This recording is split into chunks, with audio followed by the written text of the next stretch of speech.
কর্কট রাশি, এই মে মাসের প্রথম দিকে কেরিয়ার সংক্রান্ত বিষয়ে বেশ কিছুটা সংঘর্ষের মুখোমুখি আপনাকে হতে হবে, তাই মানসিক হয়রানি আপনার থাকবে।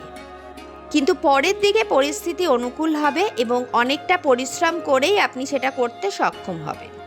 শেষের দিকে বেশ কিছুটা প্রতিদ্বন্দ্বিতার মুখোমুখি আপনি হবেন। পরিবারের সদস্যদের সাথে মিলেমিশে কাটাবেন এবং তাতে মন ভালো থাকবে। প্রেম সংক্রান্ত সম্পর্কে প্রথম দিকে ভুল বোঝাবুঝির আশঙ্কা থাকবে, তবে পরের দিকে তা ঠিক হবে। বাক্য সম্পর্কে সতর্ক থাকবেন, কারণ আপনার কথায় প্রিয় ব্যক্তি কষ্ট পাবে। উচ্চাকাঙ্ক্ষা নিয়ে এগোনোর সময় কিছু সমস্যার সামনাসামনি হওয়া এবং তা সমাধান করে তারপর এগোনোতে কিছুটা সময় লেগে যাবে, তবে শেষে সাফল্য পাওয়াতে আপনার আত্মবিশ্বাসও বেড়ে যাবে। পদোন্নতির সম্ভাবনা চলছে। যারা লেখাপড়া করছেন তারা একটু পরিশ্রম বাড়িয়ে দিন, আপনার জ্ঞান ধীরে ধীরে বৃদ্ধি পাবে।